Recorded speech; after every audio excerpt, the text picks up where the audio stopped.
Kasih Yesus sungguh indah di dalam hidupku ini, sungguh manis, lebih manis hidup bersama Yesus. Kasih Yesus sungguh indah di dalam hidupku ini, sungguh manis, lebih manis hidup bersama Yesus. Yesus, nama Yesus, pujilah Dia, kasihnya kepada saya sampai selama-lamanya. Oh, kasihnya kepada saya sampai selama-lamanya.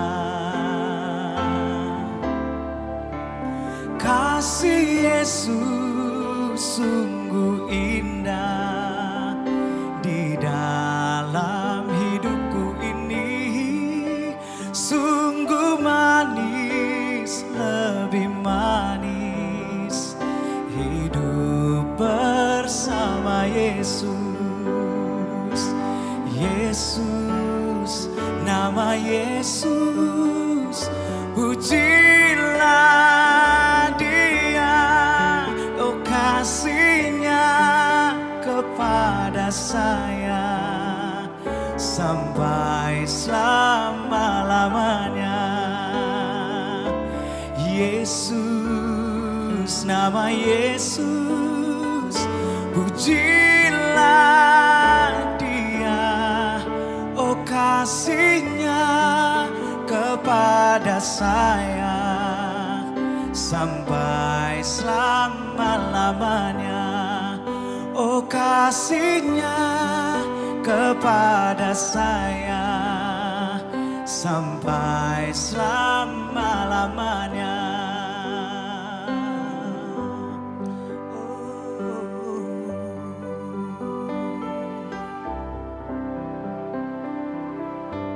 Tuhan Yesus,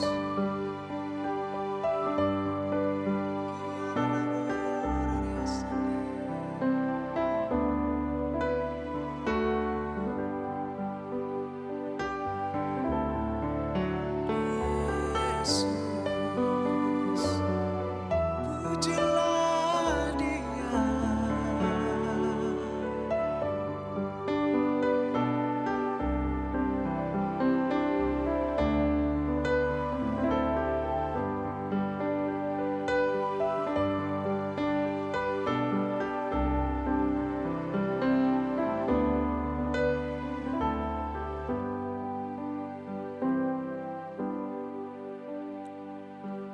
Yesus yang termanis buat jiwaku,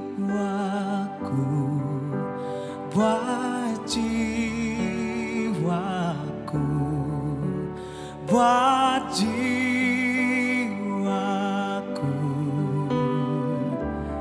Yesus yang termanis buat jiwaku, ku cinta selamanya.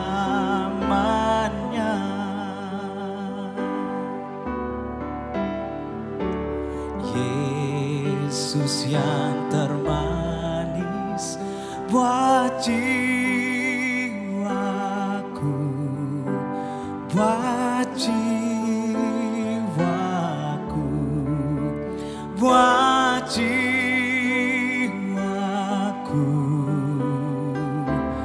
Yesus yang termanis buat jiwaku, ku cinta selamanya.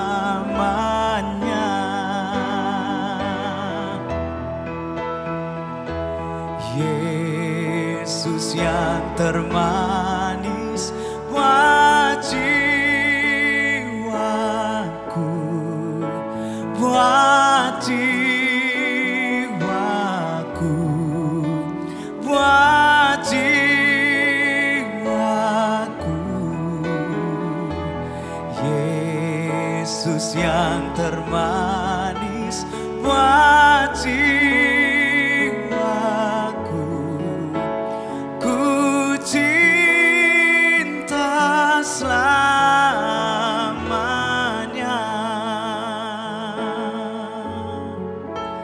ku cinta selamanya. Oh, ku cinta selamanya.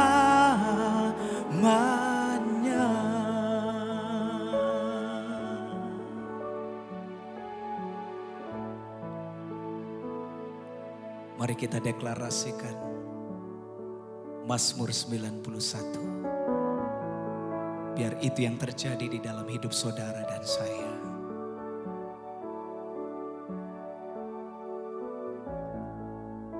Orang yang duduk dalam lindungan yang maha tinggi dan yang bermalam dalam naungan yang maha kuasa akan berkata kepada Tuhan, tempat perlindunganku dan kubu pertahananku, Allahku yang kupercayai. Sungguh dialah yang akan melepaskan engkau dari jerat penangkap burung, dari penyakit sampar yang busuk. Dengan kepaknya ia akan menudungi engkau, di bawah sayapnya engkau akan berlindung. Kesetiaannya ialah perisai dan pagar tembok.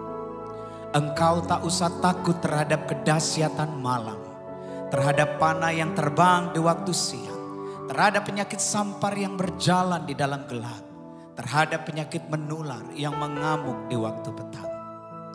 Walau 1000 orang rebah di sisimu dan 10.000 di sebelah kananmu, tetapi itu tidak akan menimpamu. Engkau hanya menontonnya dengan matamu sendiri dan melihat pembalasan terhadap orang-orang fasik. Sebab Tuhan ialah tempat perlindunganmu, yang maha tinggi telah kau buat tempat perteduhanmu.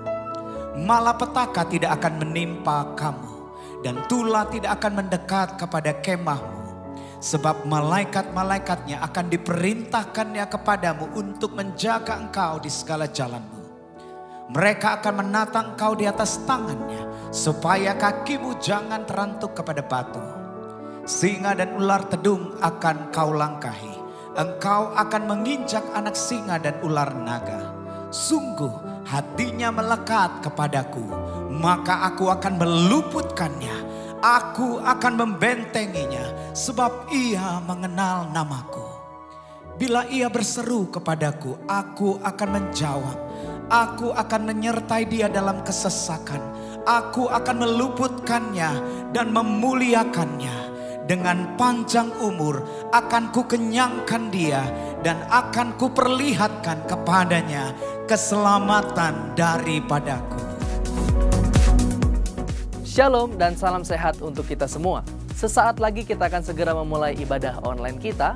Mari terus kita bangun mesbah Tuhan bersama keluarga di rumah-rumah. Berikut akan saya sampaikan pengumuman untuk sepekan ini. Ibadah anak-anak diadakan setiap hari Minggu dan dapat diakses mulai pukul 6 pagi. Ibadah GC atau remaja diadakan setiap hari Minggu pukul 12 dengan Google Meet. Untuk informasi dapat hubungi nomor telepon yang ada di layar atau link deskripsi di bawah. GB Kamboja tetap setia melayani jemaat.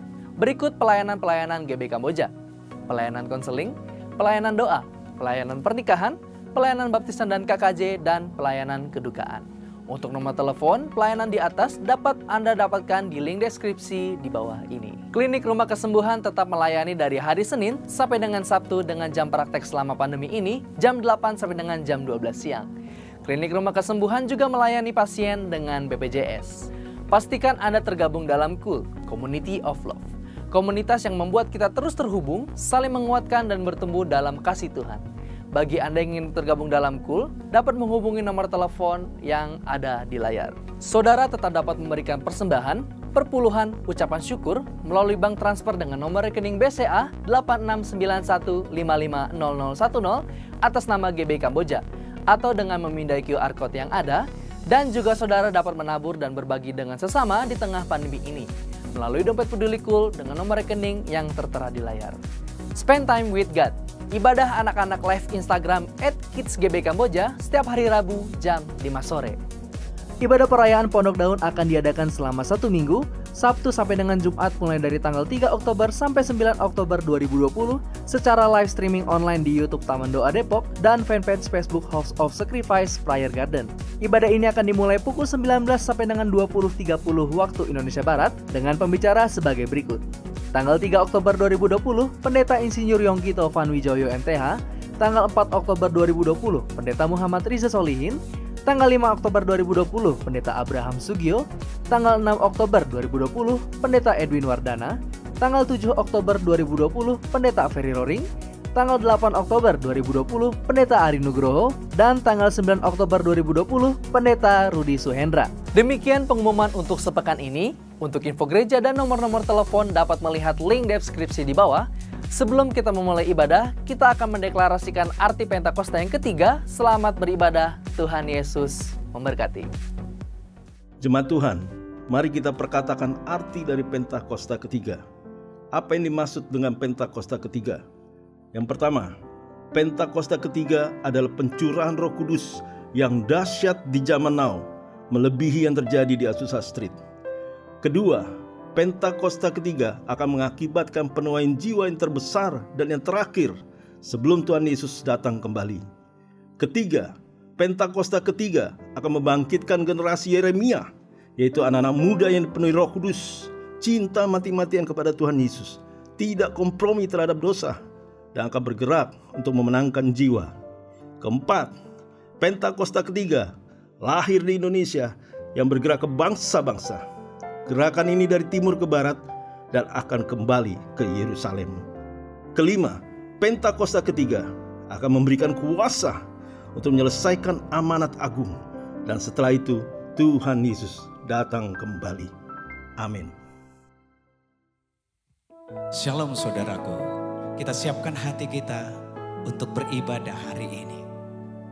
Pastikan saudara, kita masuk di dalam hadirat Tuhan menikmati kemuliaan-Nya. Percayalah, ada mujizat di dalam hadirat Tuhan. Kita siapkan hati kita. Haleluya.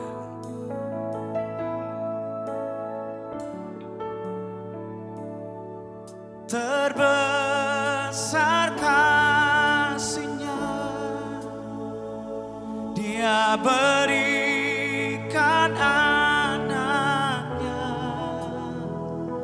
Barang siapa percaya tak binasa, beroleh hidup kekal.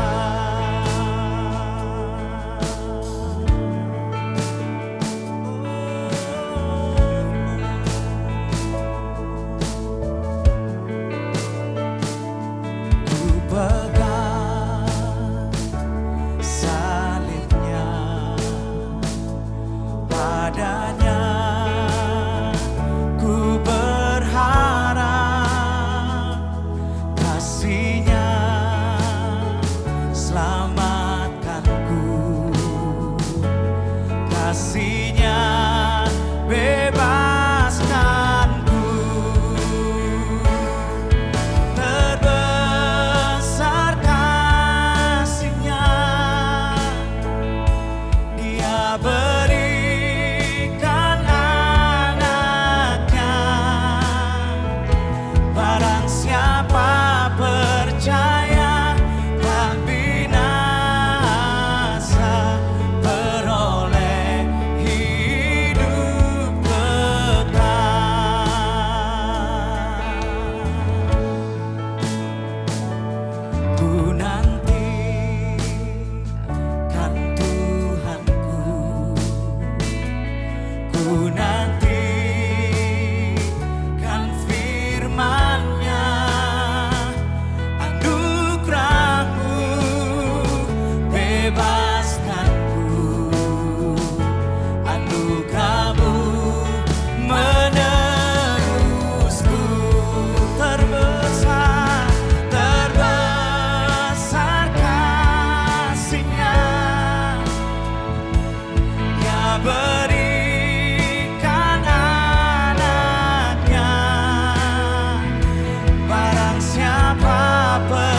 berikan anaknya. Barang siapa percaya tak binasa, beroleh hidup kekal. Sebab Yesus, Ia adalah Maha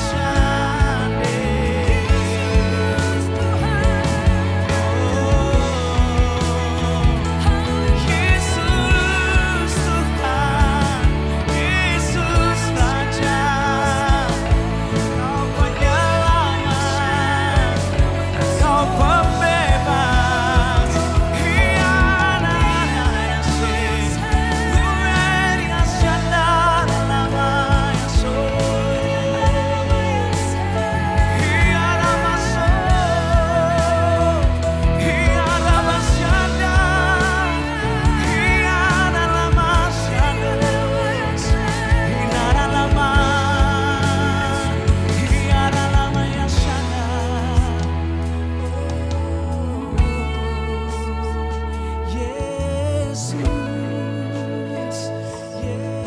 Yesus, Kau Raja. Panggil nama Yesus, panggil nama Yesus. Ada kuasa di dalam namanya Yesus. Mari angkat kedua tangan kita. Ora baba syandara labo, ora baya syandara labo, ora baya syandara labo, ora baya syandara. Masuk lebih dalam hadiratnya, tenggelam dalam kasih-Nya. Ia adalah bosannya.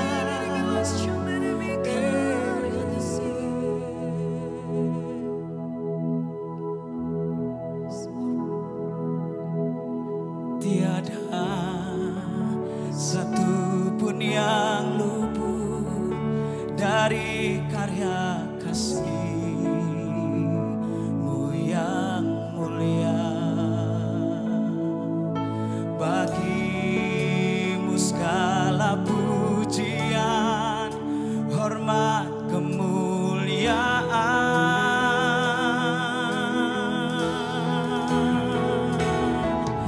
Tiada satu pun yang luput dari karya kasih-Mu yang mulia.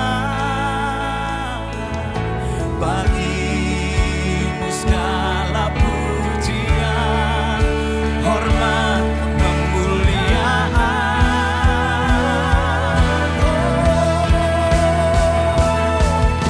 Engkau Tuhan ku tinggikan, yang bangkit dan menang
Engkau Tuhan, Engkau yang berkuasa dan memerintah sampai selama-lamanya. Mari angkat tangan kita berdoa bersyafaat. Kemuliaan Tuhan ada atas Indonesia. Kemuliaan Tuhan ada atas Sabang sampai Merauke. Oh,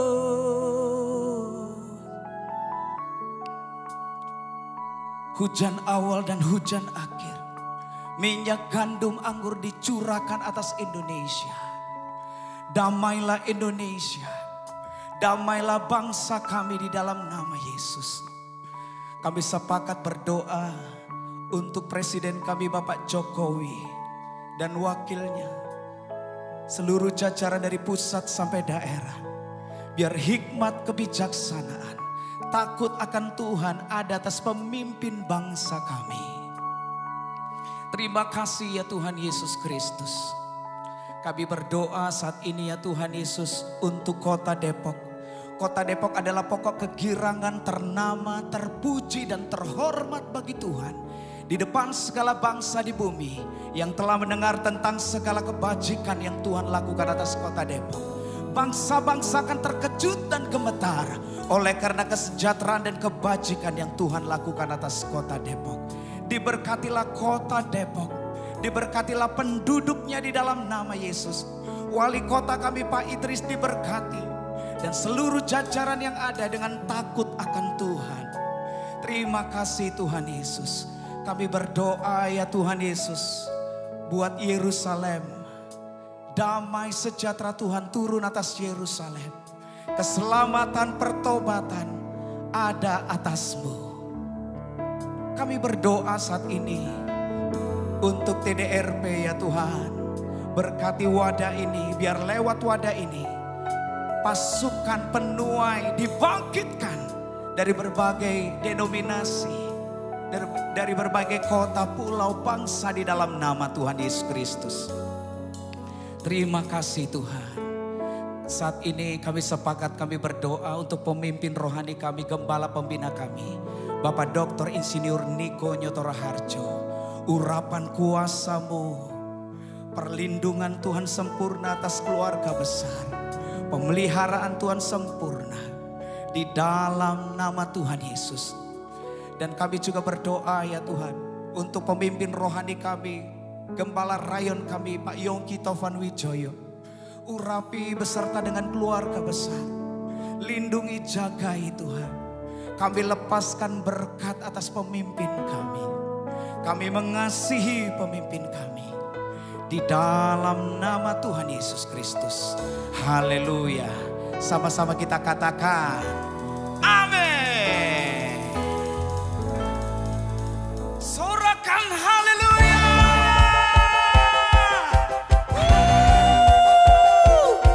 Gereja Tuhan bangkit. Amin.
kan bangkit, nyatakan kebenarannya. Ku kan bangkit, nyatakan kemuliaannya. Ku kan bangkit, nyatakan kebenarannya. Sampai setiap lutut berteluh, semua lidah mengaku, Yesus Kristus dialah Tuhan, Raja segala raja. Dialah Raja, dialah Tuhan, dialah Raja.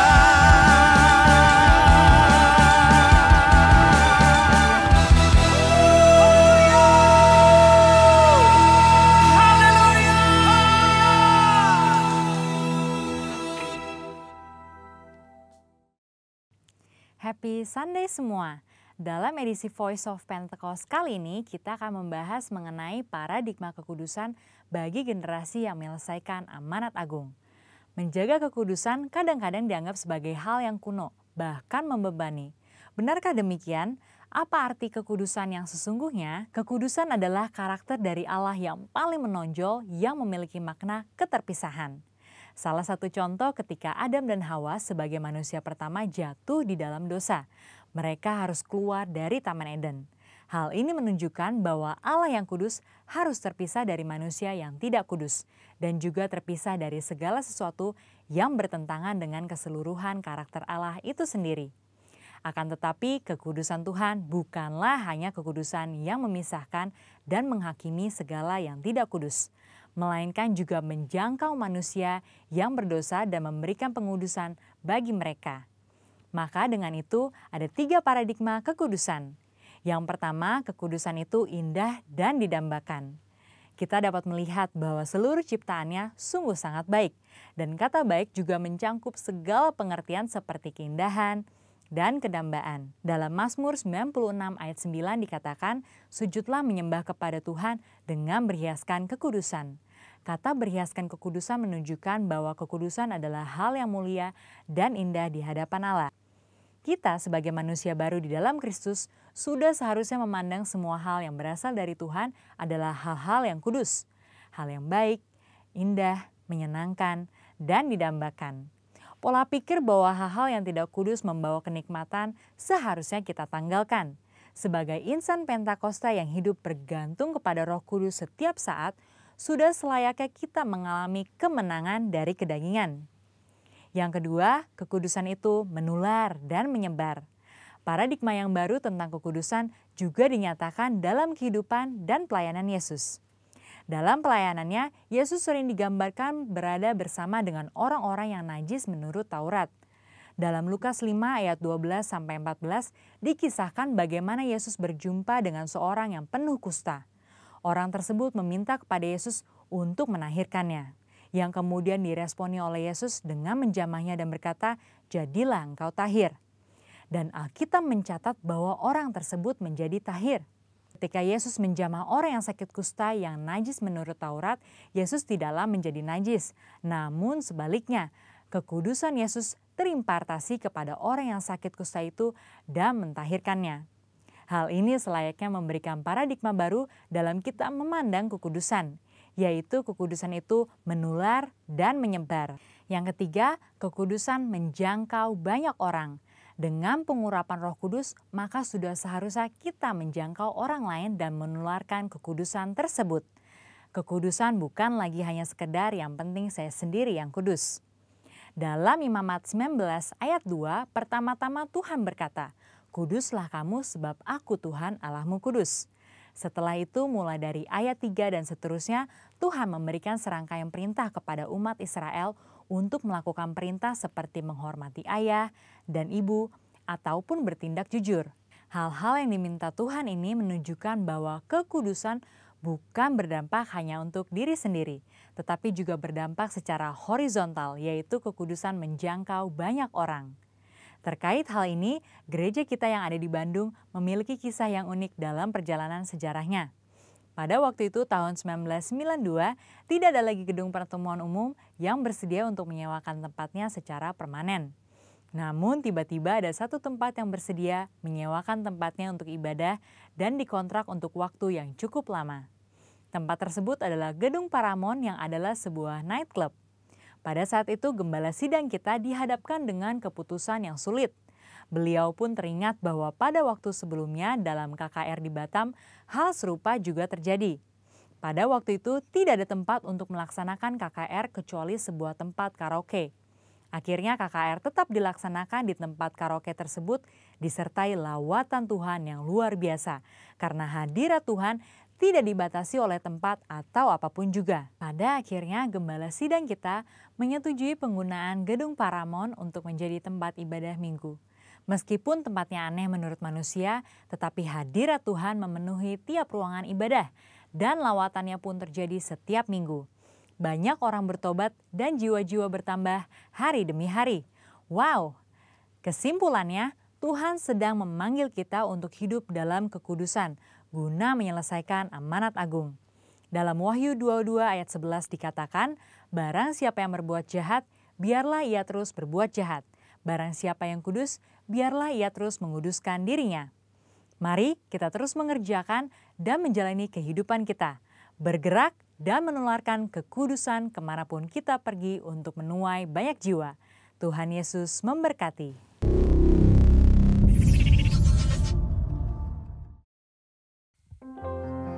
Kita siapkan hati kita untuk mendengarkan firman Tuhan.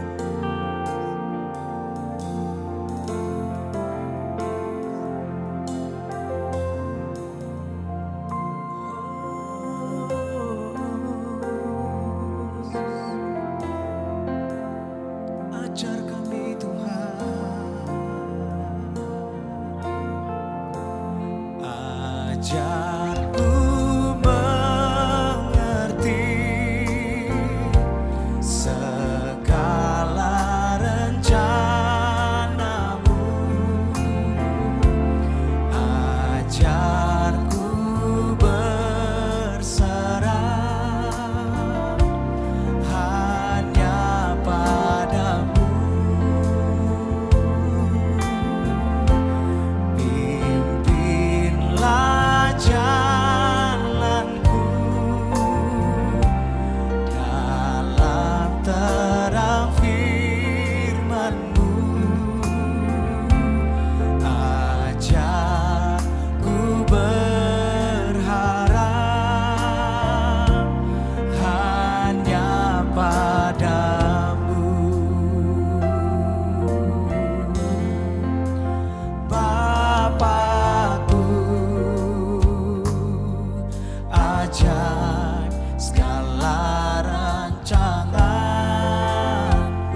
kami ya Tuhan Yesus mengikuti segala firman-Mu ya Tuhan.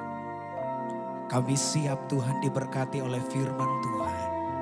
Dan urapi hamba-Mu yang menyampaikan pesan-Mu ya Tuhan. Dan urapi kami semuanya yang siap Tuhan mendengarkan firman-Mu. Di dalam nama Tuhan Yesus Kristus. Sama-sama kita katakan, amin.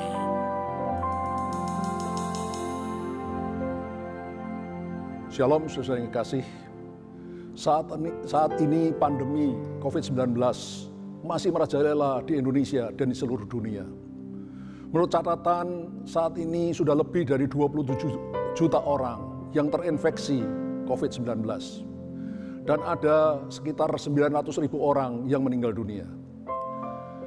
Saudara, kita berdoa dan berharap agar tahun depan, tahun 2021, vaksin COVID-19 yang sedang diuji coba saat ini bisa berhasil dengan baik, sehingga bisa diaplikasikan kepada orang-orang di Indonesia dan di seluruh dunia, sehingga pandemi ini bisa mereda. Tapi sebelum hal itu terjadi, saudara, maka kita harus hidup di tengah pandemi COVID-19. Dan kita harus menang di tengah pandemi COVID-19. Tapi bagaimana caranya menang di tengah pandemi COVID-19? Alkitab mengajarkan, salah satunya kita harus hidup atau memiliki kasih setia Tuhan. Saya bacakan Mazmur pasal 36 ayat 8 sampai ayat 10 yang berbunyi demikian. Betapa berharganya kasih setiamu ya Allah, anak-anak manusia berlindung dalam naungan sayapmu. Mereka mengenyangkan dirinya dengan lemak di rumahmu. Engkau memberi mereka minum dari sungai kesenanganmu. Sebab padamu ada sumber hayat, sumber hidup. Di dalam terangmu kami melihat terang. Saudara, Daud yang menuliskan Mazmur ini berkata, betapa berharganya kasih setiamu ya Allah. Daud mengerti bahwa kasih setia Allah itu amat sangat berharga sekali. Kenapa demikian? Karena kalau kita hidup dalam kasih setia Allah, kita memiliki kasih setia Allah, artinya kita memiliki semua yang kita butuhkan dalam hidup ini. Di dalam kasih setia Allah ada perlindungan. Dikatakan di dalam ayat 9b, anak-anak manusia berlindung dalam naungan sayapmu. Ada perlindungan Allah di dalam kasih setianya. Ayat 9a menuliskan, mereka mengenyangkan dirinya dengan lemak di rumahmu. Di dalam kasih setia Allah, semua yang kita butuhkan Tuhan cukupkan. Ayat 9b, engkau memberi mereka minum dari sungai kesenanganmu.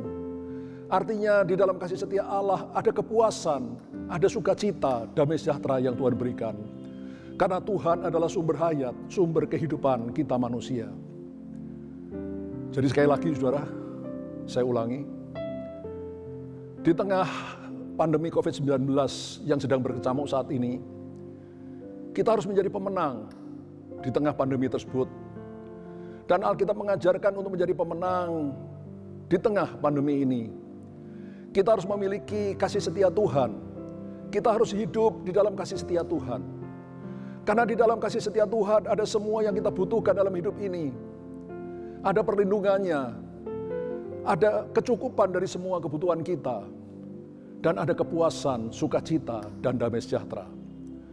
Tapi pertanyaan selanjutnya, bagaimana caranya kita bisa memiliki atau hidup dalam kasih setia Tuhan? Caranya tertulis dalam ayat 11a yang berbunyi demikian. Lanjutkanlah kasih setiamu bagi orang yang mengenal engkau. Jadi kalau kita ingin memiliki kasih setia Tuhan, kita harus mengenal Tuhan dengan sungguh-sungguh. Saudara, mengenal dan mengenal itu ada dua macam. Ada orang yang mengenal dari jauh, tapi juga ada orang yang mengenal dari dekat, mengenal dengan akrab, mengenal dengan intim.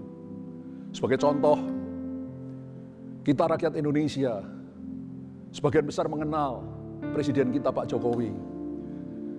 Kita mengenal bahwa istri beliau bernama Ibu Iriana. Anak beliau 3 orang, Kaisang Pangarep, Gibran Raka Buming Raka, dan Kahiyang Ayu. Suami dari Kahiyang Ayu adalah Bobi Nasution. Mungkin kita bisa bercerita panjang lebar tentang Pak Jokowi dan keluarganya. Tetapi apakah kita mengenal dari dekat? Apakah kita pernah bercakap-cakap pribadi dengan beliau? Apakah kita pernah diundang makan di istana beliau? Bahkan kita pernahkah menginap di rumah atau di istana beliau? Sebagian besar orang hanya mengenal Pak Jokowi dari jauh. Demikian juga kita anak-anak Allah. Kita harus mengenal Tuhan Yesus dari dekat. Kita harus mengenal Tuhan Yesus dengan akrab, dengan intim. Saudara, orang Kristen hampir semua tahu bahwa Tuhan Yesus dilahirkan di kandang Bethlehem. Ibunya bernama Maria, ayah angkatnya bernama Yusuf. Dan ketika masih kecil, Yesus dibawa lari oleh keluarganya, oleh orang tuanya ke Mesir untuk menghindar dari pengejaran, pembunuhan oleh Raja Herodes. Dan setelah Herodes mati, Yusuf membawa kembali keluarganya pulang ke Israel dan menetap di kota Nazaret. Mungkin kita bisa bercerita tentang Tuhan Yesus berjam-jam lamanya. Tapi apakah kita mengenal Tuhan Yesus dengan pribadi? Apakah kita mengenal Tuhan secara pribadi, dengan akrab, dengan intim? Apakah kita punya hubungan pribadi dengan Tuhan? Apakah kita pernah bercakap-cakap dengan Tuhan melalui doa kita, melalui pembacaan Alkitab, melalui peristiwa-peristiwa yang kita alami dalam hidup ini? Apakah kita punya pengalaman dengan Tuhan? Kalau kita punya pengalaman dengan Tuhan, kita akan lihat betapa banyaknya keajaiban-keajaiban Tuhan. Dalam hidup saya sendiri, saya lihat pertolongan Tuhan, penyertaan Tuhan, perlindungan Tuhan, berkat Tuhan. Hal-hal yang ajaib terjadi dalam hidup saya. Sebagian dari pengalaman pribadi saya dengan Tuhan, saya tuliskan di dalam 2 buah buku yang berjudul Bintang di Langit Papua dan Taman Doa Rumah Pengorbanan. Kalau nanti Taman Doa Rumah Pengorbanan di Kota Depok sudah dibuka kembali setelah pandemi ini, saudara bisa mendapatkan kedua buku tersebut di toko buku di Taman Doa Rumah Pengorbanan. Saudara, tetapi seperti saya katakan, semua orang yang sungguh-sungguh mengenal Tuhan dari dekat, dengan intim, dengan akrab, pasti punya pengalaman pribadi dengan Tuhan. Karena Allah yang kita sembah adalah Allah yang hidup. Dia bukan hanya dongeng, dia bukan hanya katanya. Dia Allah yang hidup, yang berinteraksi dengan kita secara pribadi. Saudara, kalau kita mengenal Allah dari dekat dengan sungguh-sungguh, dengan intim, maka kita akan mengalami banyak mujizat, keajaiban-keajaiban Tuhan. Salah satu keajaiban Tuhan adalah di dalam hari-hari raya Israel yang Tuhan perintahkan untuk dirayakan oleh orang Israel. Kenapa saya bicara tentang hari raya Israel saat ini? Karena saat ini, hari ini, tanggal 4 Oktober 2020, kita sedang merayakan Hari Raya Pondok Daun. Sejak belasan tahun yang lalu, saudara, Tuhan memerintahkan agar gereja kita setiap tahun merayakan Hari Raya Pondok Daun. Dulu saya tidak mengerti, saudara, kenapa seperti itu. Saya hanya taat. Tetapi semakin lama saya semakin mengerti kenapa Tuhan menyuruh kita merayakan Hari Raya Pondok Daun setiap tahun. Karena Hari Raya Pondok Daun itu bicara tentang kedatangan Tuhan Yesus yang kedua kalinya. Saudara, mari kita supaya lebih jelas baca Ulangan pasal 16 ayat 16 yang berbunyi demikian. 3 kali setahun setiap laki-laki di antara kamu harus menghadap hadirat Tuhan Allahmu ke tempat yang akan dipilihnya, yakni pada hari raya roti tidak beragi, hari raya Paskah, pada hari raya 7 minggu atau hari raya Pentakosta, dan pada hari raya Pondok Daun. Janganlah ia menghadap hadirat Tuhan dengan tangan hampa. Saudara, melalui Musa, Tuhan memerintahkan bangsa Israel untuk setiap laki-laki Israel 3 kali setahun harus menghadap Tuhan di tempat yang Tuhan tentukan, Tuhan tunjukkan. Pada saat itu tempat yang Tuhan tentukan belum ada, karena mereka masih berada di padang belantara. Tapi setelah bangsa Israel memasuki tanah perjanjian Kanaan, maka tempat yang Tuhan tentukan adalah Yerusalem, Bait Allah di kota Yerusalem. 3 kali setahun tiap laki-laki Israel harus pergi ke Yerusalem untuk merayakan Hari Raya Roti Tidak Beragi Paskah, Hari Raya 7 Minggu atau Pentakosta, dan Hari Raya Pondok Daun. Saudara, 3 hari raya ini, utama ini terdiri dari 7 hari raya Israel. Yang pertama adalah Hari Raya Paskah itu sendiri. Kedua, Hari Raya Roti Tidak Beragi. Yang ketiga, Hari Raya Buah Sulung. Ketiga hari raya ini adalah termasuk Hari Raya Paskah atau Roti Tidak Beragi. Hari raya yang keempat adalah Hari Raya Pentakosta atau Hari Raya 7 Minggu. Lalu hari raya yang kelima adalah Hari Raya Peniupan Sangkakala atau Rosh Hashanah, hari raya yang ke-6 hari raya pendamaian atau Yom Kippur, dan hari raya yang ke-7 adalah hari raya Pondok Daun atau Sukkot. Saudara, 4 hari raya yang pertama sudah digenapi dalam perjanjian baru. Saudara, Paskah pertama terjadi ketika Tuhan mengeluarkan bangsa Israel dari tanah perbudakan di Mesir. Pada waktu itu Tuhan memerintahkan setiap keluarga Israel untuk menyembelih seekor anak domba jantan yang tidak bercacat celah.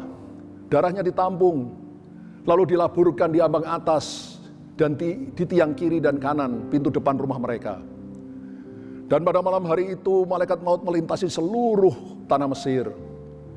Dan setiap rumah yang tidak ada tanda darah di pintu depannya, malaikat maut akan masuk dan membunuh semua anak sulung di dalam rumah itu. Dari anak sulung manusia sampai anak sulung hewan. Hanya rumah-rumah yang ada tanda darahnya, malaikat maut akan lewat. Tidak ada kematian di dalam rumah itu. Paskah pertama ini sudah digenapi 2000 tahun yang lalu.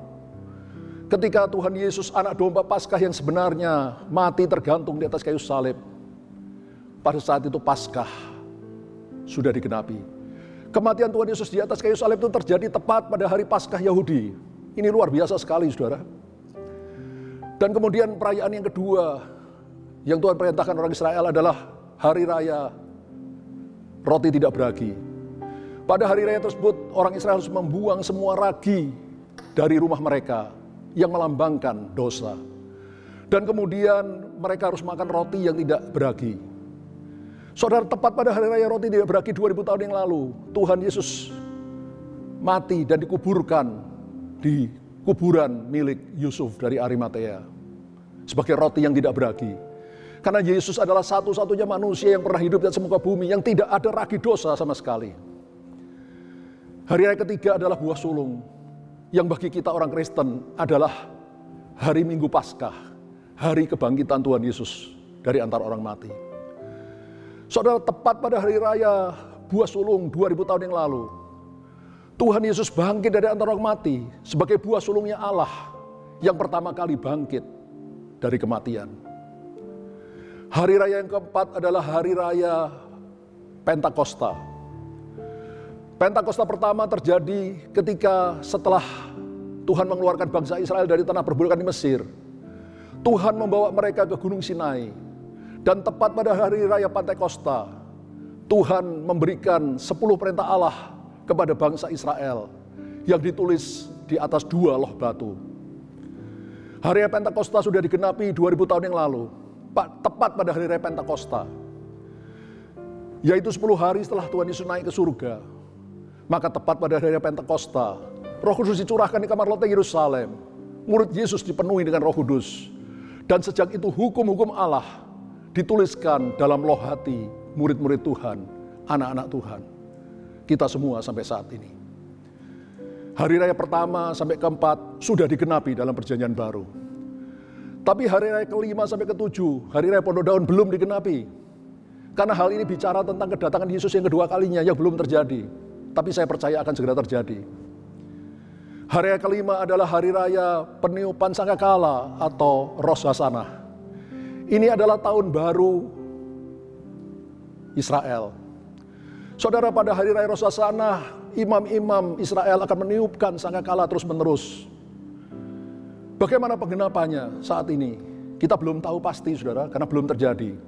Saudara yang kekasih, ada hamba-hamba Tuhan termasuk saya yang memperkirakan bahwa Tuhan Yesus akan datang kedua kalinya pada suatu saat di hari raya Rosh Hashanah atau hari raya peniupan sangkakala. Mengapa demikian? Rasul Paulus menuliskan pada jemaat di Tesalonika, yaitu dalam 1 Tesalonika pasal 4 ayat 16 dan 17 sebagai berikut. Sebab pada waktu tanda diberi, yaitu pada waktu penghulu malaikat berseru dan sangkakala Allah berbunyi, maka Tuhan sendiri akan turun dari surga dan mereka yang mati dalam Kristus akan lebih dahulu bangkit. Sesudah itu kita yang hidup yang masih tinggal akan diangkat bersama-sama dengan mereka dalam awan menyongsong Tuhan di angkasa. Demikianlah kita akan selama-lamanya bersama-sama dengan Tuhan. Jadi saudara yang kekasih, di sini jelas dituliskan oleh Rasul Paulus. Sebab pada waktu tanda diberi, Jadi kedatangan Tuhan Yesus ini disertai dengan tanda yang diberi. Apa itu? Yaitu pada waktu penghulu malaikat berseru dan sangkakala berbunyi. Saudara, pada hari raya peniupan sangkakala atau Rosasanah, di sanalah imam-imam Israel akan terus-menerus meniupkan sangkakala sebagai tanda datangnya hari raya Rosasanah. Dan pada waktu itulah Tuhan Yesus sendiri akan turun dari surga. Dan mereka yang mati dalam Kristus akan lebih dahulu bangkit. Sesudah itu kita yang hidup yang masih tinggal akan diangkat bersama-sama dengan mereka dalam awan menyongsong Tuhan di angkasa, rapture. Demikianlah kita akan selama-lamanya bersama-sama dengan Tuhan. Saudara, karena itulah kita percaya atau kita memperkirakan atau menafsirkan bahwa di hari raya Rosasanah atau peniupan sangkakala Allah, Tuhan Yesus akan datang untuk menjemput kita, gerejanya yang kudus tak bercacat celah. Mungkin saudara akan berkata, Pak Yongki, kenapa Bapak berani berkata demikian? Bukankah Bapak melanggar firman Tuhan yang terdapat di dalam Matius 24 ayat 36 yang berkata tidak seorang pun yang tahu, hanya Bapa di surga yang tahu. Mari saudara kita baca ayatnya. Matius 24 ayat 36. Tetapi tentang hari dan saat itu tidak seorang pun yang tahu. Malaikat-malaikat di surga tidak, dan anak pun tidak, hanya Bapa sendiri. Saudara perhatikan kalimatnya, ini perkataan Tuhan Yesus sendiri.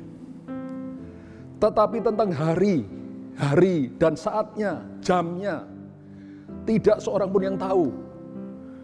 Alkitab bahasa Inggris lebih jelas, King James Version, saudara. But of that day and hour, not no man. Jadi Tuhan Yesus berkata yang tidak diketahui itu adalah hari dan jamnya kedatangan Tuhan Yesus kedua kalinya. Tapi kalau musimnya, masanya kita boleh menafsirkan. Karena di ayat sebelumnya Tuhan Yesus sendiri berkata, tariklah pelajaran dari perumpamaan tentang pohon ara. Bila rantingnya mulai merembut dan bertunas, kamu tahu musim panas sudah dekat. Bahwa kedatangan sudah di ambang pintu. Dan angkatan ini tidak akan berlalu sebelum semuanya itu terjadi. Jadi menentukan hari dan jamnya tidak boleh, saudara. Contohnya kalau saya berkata tanggal 10 Desember jam 10 pagi tahun 2020 Yesus datang, itu tidak boleh melanggar firman Tuhan ini. Tapi kalau saya memperkirakan, bukan memastikan, saudara, memperkirakan bahwa Tuhan Yesus akan datang sekitar hari raya Rosasanah di suatu tahun kelak, itu tidak melanggar firman Tuhan. Karena kita hanya memperkirakan musimnya. Dan saudara mesti mengerti Rosasanah itu dirayakan 2 hari. Hari pertama dan kedua. Dan sebelum itu ada hari persiapan, Erev Rosasanah. Jadi dugaan saya di salah satu hari ini, dari 3 hari ini, ada kemungkinan Tuhan Yesus datang untuk menyebut kita, gerejanya yang kudus. Saudara, hari raya ke-6 yang belum digenapi dalam perjanjian baru adalah Hari Raya Pendamaian atau Yom Kippur. Saudara, di Hari Raya Pendamaian, 1 tahun sekali imam besar Israel diizinkan oleh Allah untuk masuk ke ruang Maha Kudus menghadap Allah di depan tabut perjanjian. Tapi sebelum imam besar Israel masuk ke ruang Maha Kudus menghadap Tuhan, maka lebih dahulu dia harus menyucikan dirinya. Lalu dia harus menyembelih seekor lembu jantan muda, darahnya ditampung, lalu dibawa masuk ke ruang Maha Kudus dan dipercikan di atas tutup tabut perjanjian untuk pengampunan dosa dirinya dan keluarganya. Setelah itu imam besar akan keluar lagi dari ruang Maha Kudus ke halaman Bait Allah. Di halaman Bait Allah sudah ada 2 ekor kambing jantan. Pada 2 ekor kambing jantan ini buang undi. 1 terkena undi untuk Allah, 1 terkena undi untuk Azazel. Azazel itu penyebab dosa. Kambing jantan yang terkena undi untuk Allah disembelih, darahnya ditampung, lalu imam besar Israel untuk kedua kalinya masuk ke ruang Maha Kudus, memercikkan darah kambing jantan di atas tutup tabut perjanjian untuk pengampunan dosa seluruh bangsa Israel. Sesudah itu dia akan keluar kembali ke halaman Bait Allah. Dia menumpangkan tangannya di atas kepala kambing jantan untuk Azazel, meletakkan semua dosa bangsa Israel yang belum dilakukan, diletakkan di atas kepala kambing jantan untuk Azazel. Lalu kambing jantan itu dibawa oleh orang ke padang gurun untuk dilepaskan di sana, mati di padang gurun dan tidak pernah kembali lagi. Saudara, dulu saya tidak mengerti kenapa Hari raya Yom Kippur ini begitu rumit, saudara. Bahkan ada 2 kambing jantan. Apa maksudnya? Tapi sekarang saya mengerti dan saya sangat bersuka cita. Saudara, ternyata ini bicara tentang karya Kristus di atas kayu salib. Karya Kristus di atas kayu salib bukan hanya menebus dosa kita, mengampuni dosa kita, tetapi juga sekaligus membuang penyebab dosa kita, sehingga membuat kita tidak bisa berdosa lagi. Mungkin saudara masih bingung, saya jelaskan. Waktu saudara dan saya menerima Yesus sebagai Tuhan Juru Selamat, lahir baru, dosa kita diampuni, dosa kita dihapuskan. Tapi saya mau tanya, setelah lahir baru, saudara dan saya masih berdosa enggak? Masih, saudara. Kita harus minta ampun lagi, berdosa lagi, minta ampun lagi. Kenapa? Karena penyebab dosa belum mati dalam hidup kita, masih ada. Itu sebabnya kalau kita tidak waspada, kita bisa jatuh kembali dalam dosa. Tapi kematian Yesus di atas kayu salib bukan hanya menghapus dosa kita, tapi juga membuang penyebab dosa. Kambing jantan untuk Azazel itu menggambarkan penyebab dosa. Itu harus dibuang, mati di padang belantara, tidak pernah kembali lagi. Saudara, beberapa tahun yang lalu, Tuhan menunjukkan kepada saya keajaiban firman-Nya. Bagaimana dosa bukan hanya diampuni, dihapus, tapi juga dibuang, penyebab dosa dihilangkan. Untuk itu marilah kita melihat Alkitab kita, 1 Korintus pasal 15, ayat 54 sampai 56, yang berbunyi demikian. Dan sesudah yang dapat binasa ini mengenakan yang tidak dapat binasa, dan yang dapat mati ini mengenakan yang tidak dapat mati, maka akan genaplah firman Tuhan yang tertulis, maut telah ditelan dalam kemenangan. Hai maut, di manakah kemenanganmu? Hai maut, di manakah sengatmu? Sengat maut ialah dosa, dan kuasa dosa ialah hukum Taurat. Saudara, kalau kita percaya sebentar lagi Tuhan Yesus akan datang di awan yang permai, maka anak-anak Tuhan, orang Kristen yang mati dalam Tuhan, akan lebih dahulu bangkit, mengenakan tubuh kemuliaan. Lalu kita yang masih hidup, diubah dengan tubuh kemuliaan. Lalu bersama-sama kita akan rapture, menyongsong Tuhan di angkasa.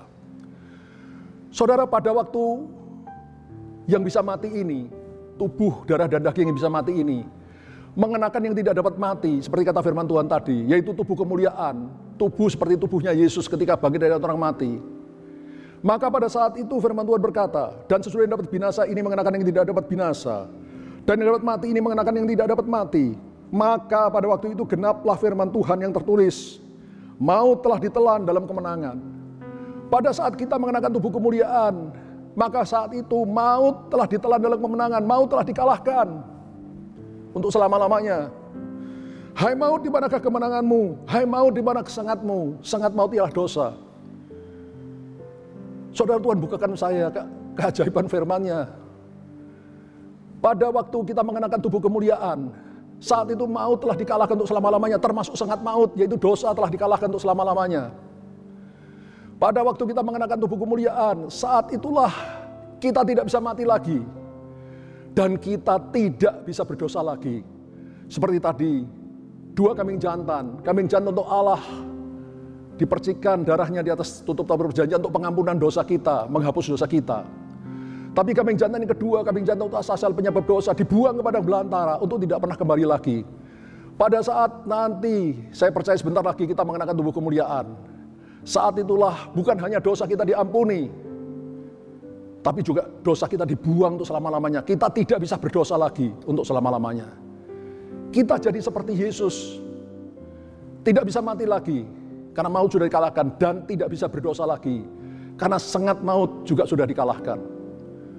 Mungkin saudara berkata, Pak Yongki, Bapak jangan ngomong sembarangan dong Pak. Masa kita manusia jadi seperti Yesus, seperti Allah? Saudara, itu adalah kehendak Tuhan sendiri ketika Tuhan menciptakan manusia. Di dalam Kejadian pasal 1 ayat 26, di sana Tuhan berfirman, baiklah kita menjadikan manusia menurut gambar dan rupa kita. Jadi kehendak Tuhan dari semula ketika menciptakan manusia, supaya manusia itu menjadi serupa dan segambar dengan Dia, menjadi seperti Dia. Saya tidak mengatakan manusia jadi Allah, saudara, tapi seperti Allah. Lebih jelas lagi di dalam Roma pasal 8 ayat 29. Semua orang yang sudah dipilihnya dari semula, mereka ditentukannya dari semula untuk menjadi serupa dengan gambaran anaknya Yesus. Supaya ia, anaknya itu Yesus, menjadi yang sulung di antara banyak saudara. Jadi dari semula sebelum dunia dijadikan, Tuhan sudah menentukan memilih kita untuk menjadi anak-anaknya yang serupa, segambar dengan Yesus, yang seperti Yesus. Dan pada saat nanti sebentar lagi Tuhan Yesus datang untuk membuat kita gereja yang kudus, saat itulah kita menjadi seperti Dia. Sempurna, tidak bisa mati lagi, dan tidak bisa berdosa lagi. Saudara, sungguh luar biasa Allah yang kita sembah. Rencananya dari awal Alkitab sampai akhir Alkitab itu begitu jelas kalau kita diberi hikmat oleh Tuhan untuk mengerti akan rencana Allah. Hari raya ke-7 yang belum digenapi adalah Hari Raya Pondok Daun. Pada Hari Raya Pondok Daun, orang Israel membuat pondok-pondokan dari tenda-tenda, dari kemah-kemah, juga dari ranting-ranting pohon-pohonan. Saudara, ini dilakukan oleh orang Israel untuk memperingati perjalanan mereka selama 40 tahun di padang belantara. Hari Raya Pondok Daun hanya bisa dirayakan di tanah perjanjian, tanah Kanaan. Karena kalau sebelum itu mereka mencapai tanah perjanjian Kanaan, mereka tidak mungkin merayakan Hari Raya Pondok Daun karena perjalanan mereka di padang belantara belum selesai. Kalau hari raya yang lain bisa dirayakan di padang gurun, tapi Pondok Daun tidak bisa dirayakan di padang gurun. Karena memperingati perjalanan bangsa Israel di padang gurun. Saudara, saya percaya bahwa Hari Raya Pondok Daun yang sebenarnya itu hanya bisa kita rayakan di dalam kerajaan surga. Ketika kita sudah rapture bersama Tuhan Yesus, masuk dalam kerajaan surga, saat itulah Hari Raya Pondok Daun yang sebenarnya bisa kita rayakan. Hari Raya Pondok Daun juga bicara tentang pernikahan antara Yesus sebagai mempelai pria dengan kita, gerejanya sebagai mempelai wanita. Saudara, orang Yahudi punya kebiasaan menikah antara pengantin pria dan wanita di bawah kanopi pernikahan. Dan mereka dinikahkan oleh ayah dari pengantin pria. Saya percaya kalau sebentar lagi kita masuk surga dan merayakan Hari Raya Pondok Daun yang sebenarnya di surga. Saat itulah terjadi pernikahan antara Yesus sebagai mempelai pria dengan kita, gerejanya sebagai mempelai wanita. Dan diresmikan, diberkati oleh ayah dari pengantin pria, yaitu Allah Bapa sendiri di surga. Hari Raya Pondok Daun itu dirayakan selama 7 hari, saudara. Lalu hari ke-8 ada pesta sukacita yang luar biasa. Kita menafsirkan bahwa pada hari ke-8 itulah Yesus bersama kita orang-orang kudusnya, bersama para malaikatnya akan kembali ke bumi, menghancurkan antikris dan anak buahnya, lalu mendirikan kerajaan 1000 tahun damai di bumi, di mana Yesus menjadi raja di atas segala raja di kota Yerusalem, dan kita menjadi raja-raja kecil di seluruh dunia, di bawah Tuhan Yesus. Saudara yang kekasih, Allah yang kita sembah, Allah yang luar biasa. Sekali lagi saya ringkas khotbah saya hari ini. Saat ini pandemi COVID-19 masih berkecamuk di dunia. Dan kita harus menang di tengah-tengah pandemi itu. Cara untuk menang adalah bila kita hidup atau memiliki kasih setia Tuhan. Karena di dalam kasih setia Tuhan ada semua yang kita butuhkan dalam hidup ini. Ada perlindungan, ada kecukupan dari semua keperluan kita, dan ada kepuasan, damai sejahtera, dan sukacita. Kita bisa memiliki kasih setia Tuhan atau hidup dalam kasih setia Tuhan bila kita mengenal Tuhan dari dekat, secara intim, secara akrab. Saudara, kalau kita mengenal Tuhan secara akrab, maka kita akan melihat keajaiban-keajaiban Tuhan. Salah satunya keajaiban Tuhan di dalam hari raya yang Tuhan perintah untuk dirayakan bangsa Israel. Ada 7 hari raya yang Tuhan perintahkan untuk dirayakan bangsa Israel. 4 hari raya yang pertama, Paskah, roti tidak beragi, buah sulung, dan Pentakosta sudah digenapi dalam perjanjian baru. Tapi 3 hari raya yang terakhir yang termasuk hari raya Pondok Daun, yaitu Rosh Hasanah atau hari raya peniupan sangkakala, Hari Raya Pendamaian atau Yom Kippur dan Hari Raya Pondok Daun atau Sukot itu belum digenapi karena bicara tentang kedatangan Yesus yang kedua kalinya. Saya percaya saudara, atau saya menafsirkan, memperkirakan, bukan memastikan sekali lagi, Tuhan Yesus akan datang di Hari Raya Peniupan Sangkakala atau Rosh Hashanah. Salah satu dari 3 hari Rosh Hashanah di salah satu tahun kelak, yang tidak boleh ditafsir hanya hari dan jamnya, musimnya kita boleh memperkirakan. Hari Raya Pendamaian atau Yom Kippur itu bicara tentang karya Kristus di atas kayu salib yang sempurna, yaitu bukan hanya menghapus dosa, mengampuni dosa, tapi juga membuang penyebab dosa. 2 ekor kambing jantan dalam perayaan Yom Kippur. Kambing jantan untuk Allah, darahnya mengampuni dosa kita. Tapi kambing jantan untuk Azazel, kambing jantan penyebab dosa, itu dibuang ke padang belantara untuk tidak pernah kembali lagi. Pada saat kalau sebentar lagi Tuhan Yesus datang, dan kita, tubuh kita yang bisa mati ini dirubah menjadi tubuh kemuliaan yang tidak bisa mati. Saat itulah maut sudah dikalahkan. Dan sengat maut yaitu dosa juga dikalahkan. Sehingga kita tidak bisa mati lagi dan tidak bisa berdosa lagi. Kita menjadi seperti segambar, serupa dengan Tuhan Yesus. Dan yang terakhir, Hari Raya Pondok Daun atau Sukot. Itu baru kita bisa rayakan kalau kita sudah masuk dalam kerajaan surga. Karena Hari Raya Pondok Daun itu menggambarkan perjalanan kita umat Allah di padang belantara dunia ini. Baru kalau kita selesai mengembara di dunia ini, kita akan merayakannya kelak di dalam kerajaan surga pada Hari Raya Pondok Daun yang sebenarnya. Dan Hari Raya Pondok Daun juga bicara tentang pernikahan antara Yesus pengantin pria dengan kita gereja Tuhan sebagai pengantin wanita yang diberkati di bawah kanopi pernikahan oleh Allah Bapa di surga. Setelah itu Tuhan Yesus akan datang kembali ke dunia bersama kita orang kudus dan malaikatnya, menghancurkan antikris dan mendirikan kerajaan 1000 tahun damai. Mari sekarang kita mendengarkan lagu Maranatha, Tuhan datanglah. Maranatha, datanglah ya Tuhan segera, kami rindu akan Engkau.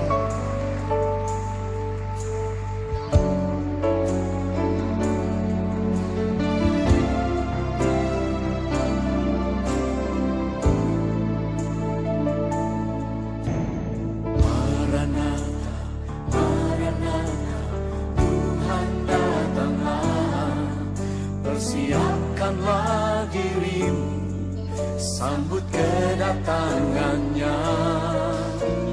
Maranatha, Maranatha, Kristus datanglah. Hari itu, hari yang termulia. Haleluya, Haleluya, Tuhan datanglah dalam kemuliaan-Nya. Bersama para tebusan, sambutlah Dia, Raja. Segala suku, kaum dan bahasa, nyanyi sembah Sang Raja. Ya Yesus, Maranatha datanglah.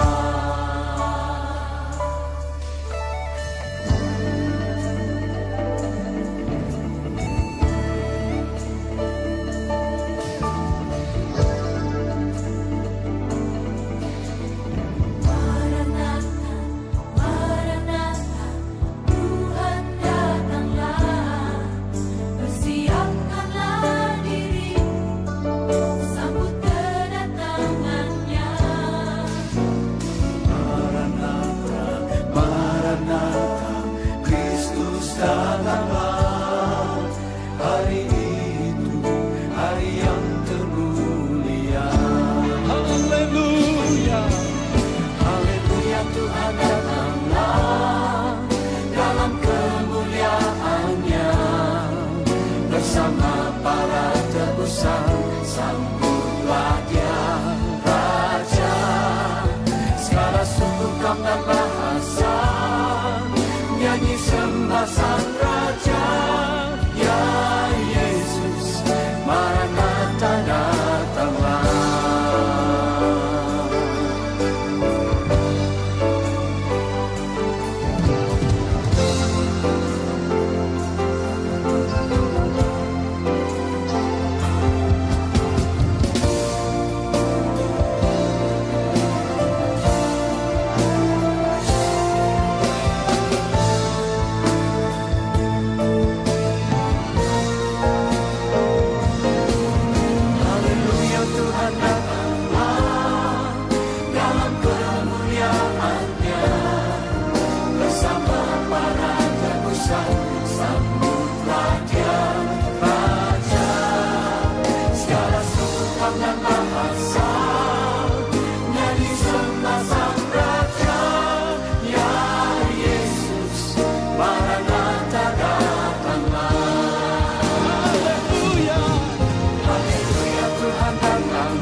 Terimalah sorak-sorai kami umat-Mu malam hari ini. Doa kami segala bangsa akan datang kepada Engkau. Yesus adalah Tuhan.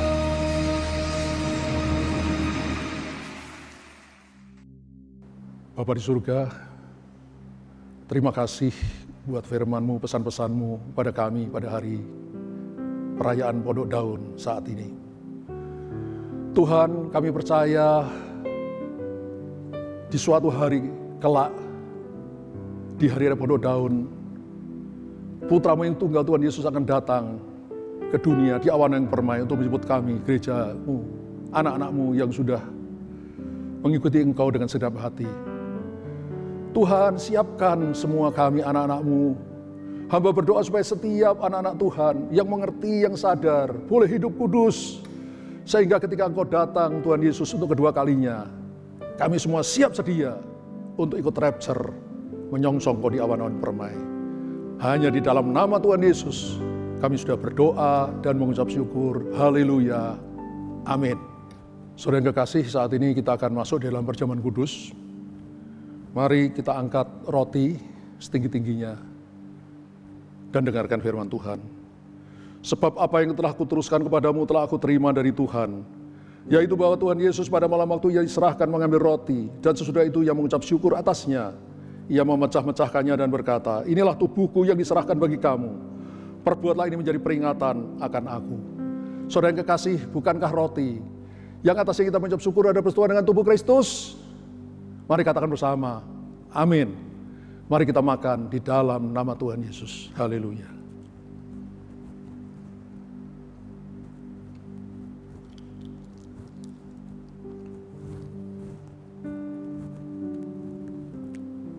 Mari kita angkat cawan setinggi-tingginya dan dengarkan firman Tuhan. Demikian juga Ia mengambil cawan sesudah makan lalu berkata, cawan ini adalah perjanjian baru yang dimeteraikan oleh darahku. Perbuatlah ini setiap kali kamu meminumnya menjadi peringatan akan aku. Sebab setiap kali kamu makan roti ini dan minum cawan ini, kamu memberitakan kematian Tuhan sampai Ia datang. Saudara yang kekasih, bukankah cawan yang atasnya kita mengucap syukur adalah persekutuan dengan darah Kristus? Katakan bersama, amin. Mari kita minum di dalam nama Tuhan Yesus. Mari kita berdoa. Bapa di surga, terima kasih untuk korban Putra-Mu yang tunggal Yesus Kristus, yang telah mati untuk mengampuni dan menghapus, membuang penyebab dosa kami. Tuhan terima kasih, Tuhan terima kasih. Biar mulai saat ini dan seterusnya kami boleh hidup seturut kehendak-Mu, hidup kudus, hidup mengenal Engkau dari dekat, mengenal Engkau dengan akrab, dengan intim. Hanya di dalam nama Tuhan Yesus kami sudah berdoa dan mengucap syukur. Haleluya. Amin. Saudara yang kekasih, seperti biasa tiap minggu pertama kita membawa perpuluhan persembahan korban kita pada Tuhan. Mari saudara yang sudah memberikan, mentransfer perpuluhan persembahan korban saudara, mengangkatnya di hadapan Tuhan. Yang belum tidak apa-apa, angkat tangan saja bisa dimasukkan lain kali. Dan kita berdoa. Bapa di surga, saat ini kami anak-anak-Mu, hamba-hamba-Mu mengangkat perpuluhan persembahan korban kami kepadamu. Kami memberikan ini karena kami mengasihi Engkau, mengasihi pekerjaan-Mu, mengasihi jiwa-jiwa. Dan kami percaya pada firman-Mu yang berkata, bawalah seluruh persembahan persepuluhan ke dalam rumah perbendaharaan, supaya ada makanan di rumahku dan ujilah aku, firman Tuhan semesta alam. Kalau aku tidak membuka tingkap-tingkap langit dan mencurahkan berkat padamu sampai berkelimpahan, dan aku menghalau bagimu belang pelahap, supaya jangan dihabisi hasil tanahmu, dan supaya jangan pohon anggur di padang tidak berbuah bagimu. Kami percaya firman-Mu ya dan amin. Dengan sukacita, sukarela, kami memberikan perpuluhan persembahan korban kami kepadamu. Dalam nama Yesus kami sudah berdoa. Haleluya. Amin. Saudara, kita akan mengakhiri ibadah kita hari ini dengan doa berkat. Mari angkat kedua tangan saudara dan terimalah berkat dari Tuhan.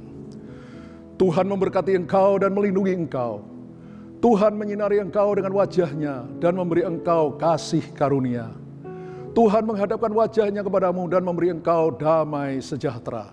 Saudara yang kekasih, terimalah kasih dari Allah Bapa, kasih karunia dari Tuhan Yesus Kristus, pertolongan, persekutuan, dan penghiburan dari Allah Roh Kudus menyertai kita semua mulai saat ini sampai Maranatha, Tuhan Yesus datang kedua kalinya, bahkan sampai selama-lamanya. Kita yang percaya katakan, amin. Mari kita semua umat pilihan Allah, dengarlah panggilannya untuk menggenapi firman-Nya. Sekaranglah waktunya untuk berdiri bagi bangsa ini. Mari maju umat pemenang. Mari semua umat pilihan Allah, dengarlah panggilannya untuk menggenapi firman-Nya. Sekaranglah waktunya untuk berdiri bagi bangsa ini. Mari maju umat pemenang. Bukan bangkit, nyatakan kemuliaan-Nya. Bukan bangkit, nyatakan kebenaran-Nya. Sampai setiap lutut bertelut, semua lidah mengaku, Yesus Kristus Dialah Tuhan, Raja segala raja. Dialah Raja.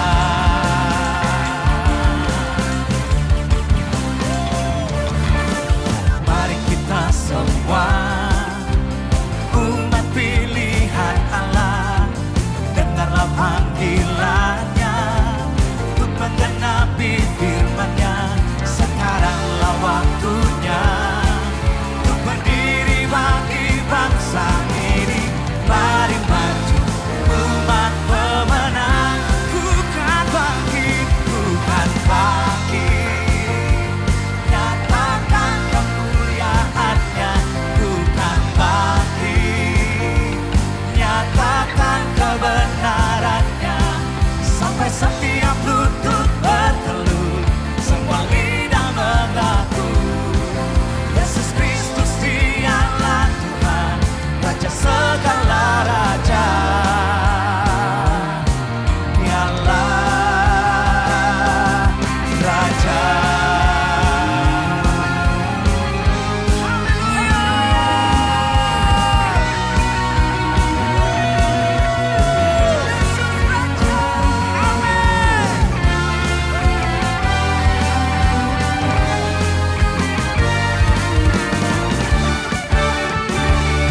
Bukan bangkit, nyatakan kemuliaan-Nya. Bukan bangkit, nyatakan kebenaran-Nya.